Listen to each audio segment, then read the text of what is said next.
अस्सलाम वालेकुम। आज हम करेंगे एक्सरसाइज 4.3। 4.3 क्वेश्चन नंबर 1 है find HCF of the following polynomials by factorization. ये पॉलिनोमियल्स गिवन है, इनकी फैक्टराइजेशन करेंगे और फिर उनका एचसीएफ निकालेंगे। एचसीएफ बेसिकली होता है हाईएस्ट कॉमन फैक्टर। ठीक है, लेट्स सपोज अगर कोई तीन नंबर है, मैं कोई एग्जांपल लेता हूँ यहाँ पे छोटी सी। एक नंबर 6 है, एक 3 है और एक है 18। अब अगर इनका हमें एचसीएफ निकालना है, एचसीएफ का मतलब बेसिकली क्या है कि इन पे मैक्सिमम कौन सा टेबल जा सकता है। ठीक है, तो इस पे जाता है 3 का टेबल, इस पे भी जाता है, इस पे भी जाता है और इस पे भी जाता है। 1 का भी सब पे जाता है लेकिन 3 का भी जाता है। हमने मैक्सिमम वैल्यू देखी है, हाईएस्ट कॉमन फैक्टर। अब आ जाए अपने क्वेश्चंस पे। पार्ट 1 है 39 a to power 7 b3 c and 91 a to power 5 b to power 5 c to power 7। अब सबसे पहले हमें जो कांस्टेंट नंबर्स हैं उनकी प्राइम फैक्टराइजेशन करनी है, इनके फैक्टर निकालने हैं, फिर उनके साथ जो वेरिएबल है उनके फैक्टर देखते हैं। तो सबसे पहले 39 के फैक्टर आपने निकालने हैं। ऐसे ये रफ में आप काम करेंगे। 2 का टेबल ही जाता है, इसमें 3 का जाता है। 3 13 जार और 13 एक प्राइम नंबर है तो सिर्फ 13 का टेबल जाएगा इस पे। 13 1 जार 13।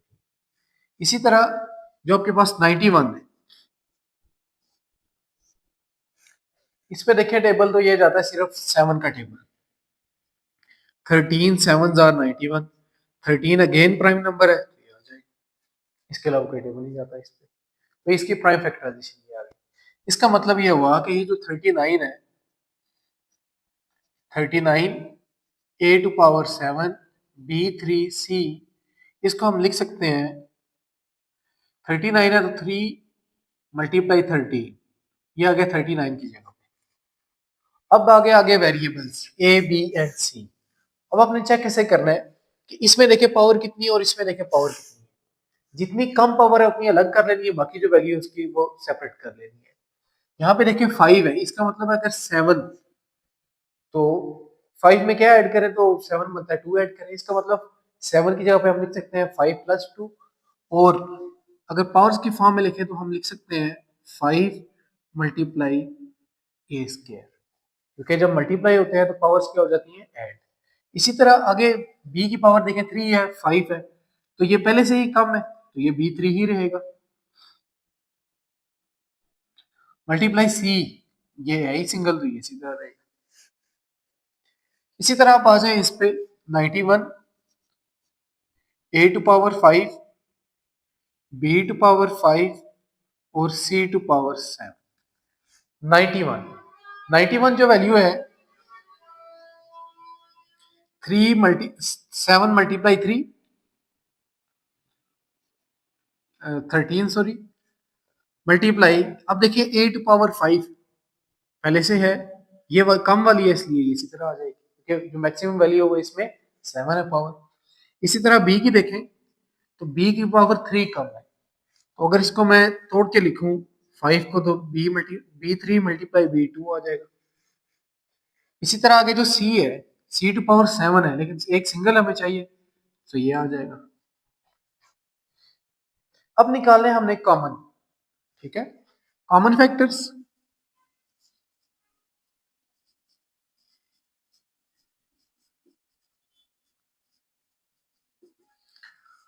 कॉमन फैक्टर देखें इसमें, एक तो ये 13 है, 13 आ गया। इसके अलावा 8 पावर 5 दोनों में कॉमन है, ये भी आ गया। इसके अलावा देखा जाए तो b टू पावर 3 कॉमन है, ये। और इसके अलावा देखा जाए तो एक c कॉमन है। इसके अलावा कॉमन वैल्यू हमारे पास नहीं है, तो ये आ जाएगा c साथ। अब एचसीएफ का फॉर्मूला बेसिकली क्या होता है, वो होता है प्रोडक्ट ऑफ कॉमन फैक्टर्स। जितने भी कॉमन फैक्टर्स हैं उनका प्रोडक्ट आ जाएगा, प्रोडक्ट ऑफ कॉमन फैक्टर्स।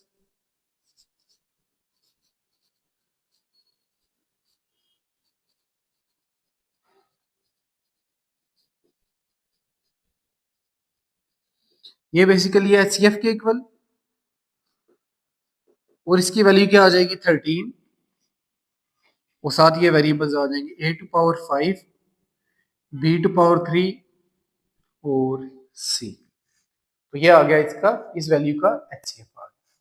आगे इसी तरह पार्ट 2 है, इसमें सबसे पहले हमें प्राइम फैक्टराइजेशन करनी है 18 की, 24 और 30 की। मैं यहाँ पे कर लेता हूँ। सबसे पहले करते हैं 18 की प्राइम फैक्टराइजेशन। 2 का टेबल जाता है 2 9 जार, फिर 3 का टेबल जाता है 3 3 जार, फिर अगेन 3 का टेबल जाता है 3 1 3।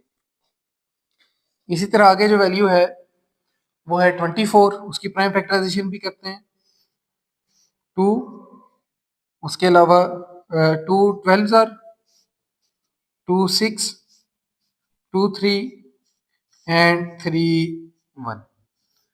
इसी तरह आगे 30 है, इसकी प्राइम फैक्टराइजेशन भी कर लें 2 15, फिर 3 का टेबल जाता है 3 5, 5 प्राइम नंबर है तो 5 1 5। अब इन सारी वैल्यूज की जगह पे हम लिख लेंगे, पार्ट 2 यहाँ पे करते हैं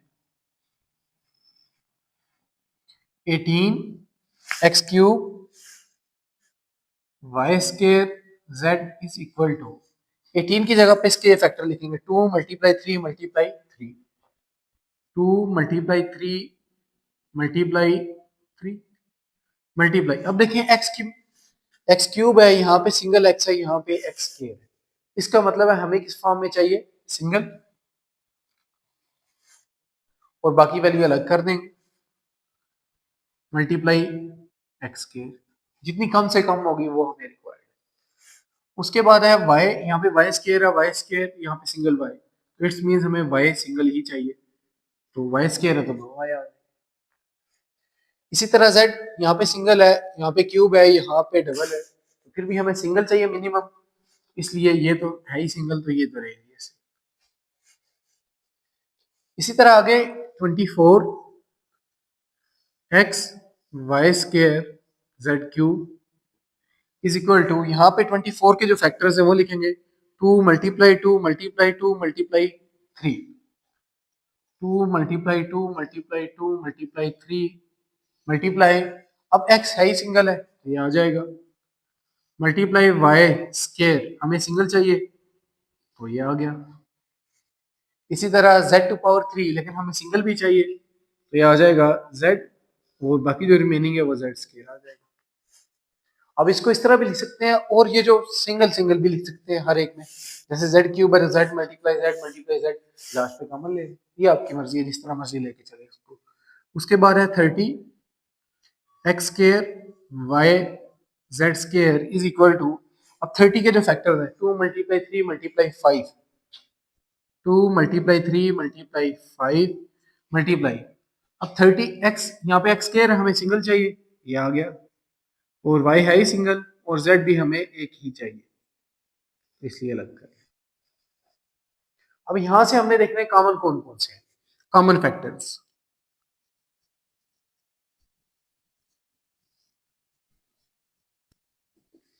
कॉमन फैक्टर्स में देखें, सबसे पहले ये 2 सब में कॉमन है, ये ले लिया।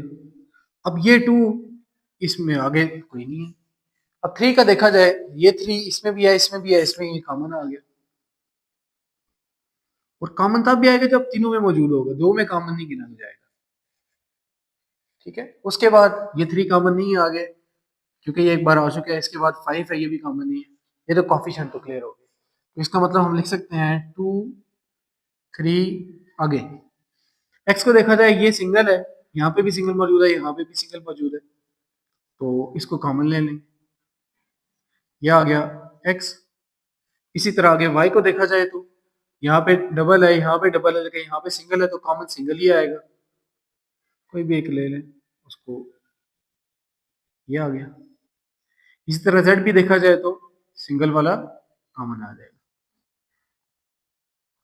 बस कॉमन वैल्यूज इसमें यही है, और एचसीएफ में हमें सिर्फ कॉमन ही चाहिए, तो एचसीएफ आ जाएगा, HCF is equal to product of common factors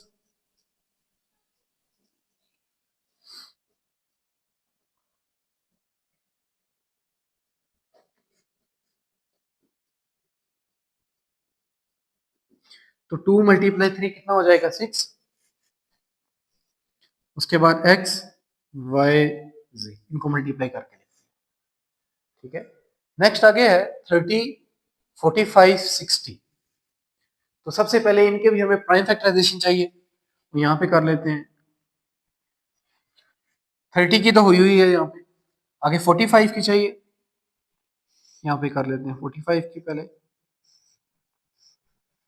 45 तो आ जाए, इस पे जाता है पहले 3 का टेबल, 2 का तो नहीं जाता। 3 15 जार, फिर 3 का जाता है 5, फिर 5 1। इसी तरह 60 पे चेक करें तो इस पे पहले 2 का टेबल जाता है 30, फिर आगे जो 30 आ गया तो 30 के बाद ये 30 की जगह पे ये सारे इसके फैक्टर लिख रहे हैं। तो अब लिखेंगे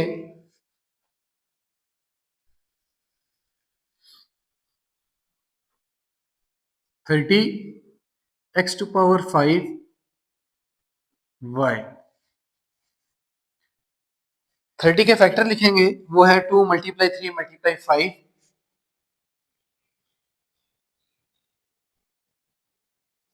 ये आ गया 2 मल्टीप्लाई 3 मल्टीप्लाई 5। अब x टू पावर 5 y है, x टू पावर 5 यहाँ पे है, यहाँ पे 3 है, यहाँ पे, इसका मतलब मिनिमम कितनी है 2 स्केयर है, इसको भी हम स्केयर की फॉर्म में लिखेंगे, बाकी वैल्यू अलग कर लेंगे। ये आ गई। इसी तरह आगे y सिंगल है तो इसी तरह आ जाएगा, ये वैल्यू आ गई। इसी तरह आगे 45 x cube y square z will be equal to 45 की फैक्टराइजेशन, यहाँ से 3 मल्टीप्लाई 3 मल्टीप्लाई 5,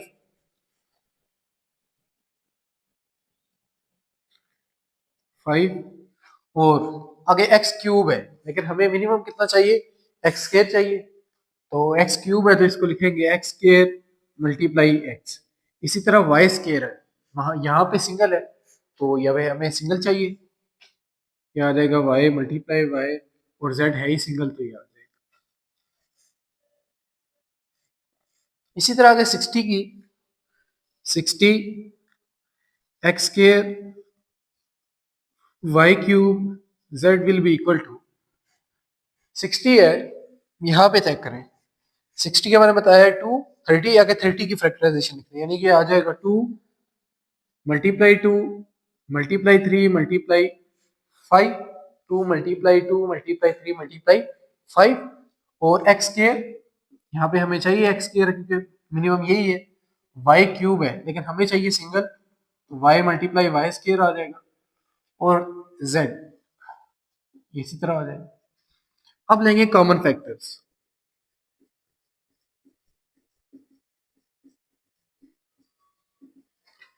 अब कॉमन फैक्टर चेक करें कौन कौन से है इसमें, ये देखें 2 इसमें है लेकिन इसमें नहीं है, इसलिए इसको कॉमन नहीं काउंट कर सकते। कॉमन तब भी होगा जब तीनों में वैल्यू मौजूद होगी।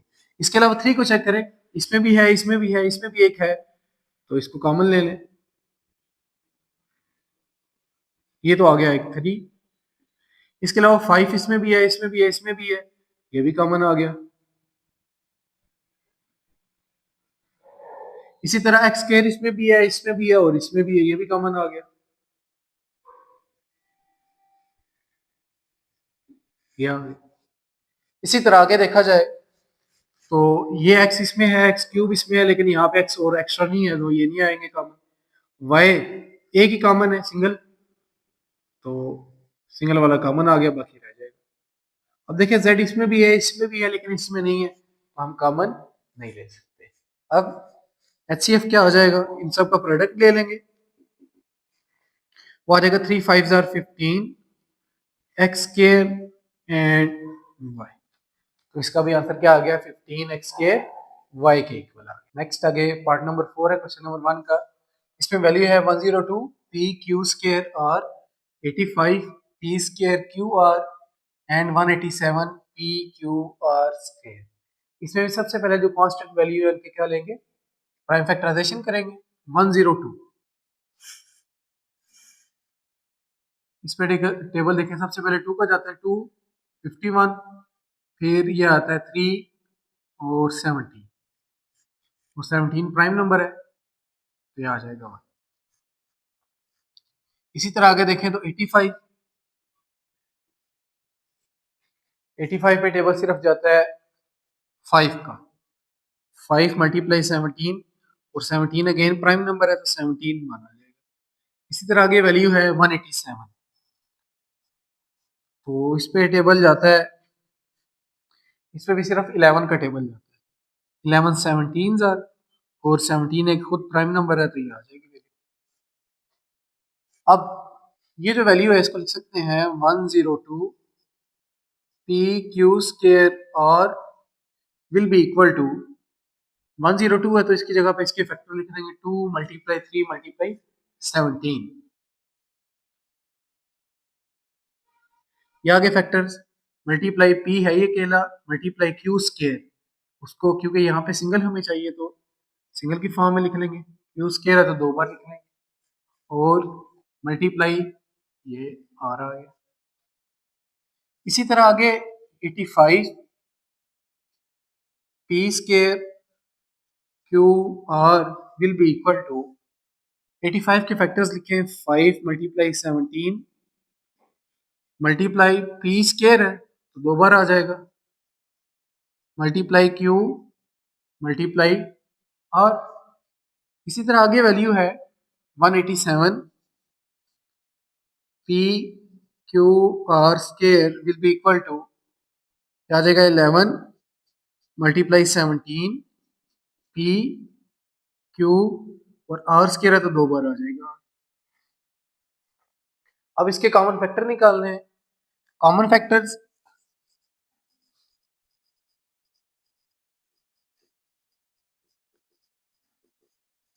ये आ जाएंगे 17, इसके अलावा पी देखें एक बार, यहाँ पे भी एक बार और यहाँ पे भी एक बार है, यहाँ पे 2 बार है लेकिन कॉमन जो है वो सिर्फ एक बार ही आएगा टोटल, ये आ जाएगा पी। इसी तरह क्यू तीनों में मौजूद है, ये भी कॉमन आ जाएगा, इसमें भी है इसमें भी है लेकिन इसमें नहीं है दूसरी बार तो इसलिए एक बार ही कॉमन आएगा। इसी तरह आर जो सिंगल वैल्यू है वो कॉमन आ जाएगी, डबल वाली रह जाएगी, ये कॉमन ले लिया हमने। अब आ जाएगा C F is equal to ये आ जाएगा 17 पी क्यू आर, तो ये इसका आंसर आ गया 17 पी क्यू आर की। Thanks for watching. Like, comment, share and subscribe for more.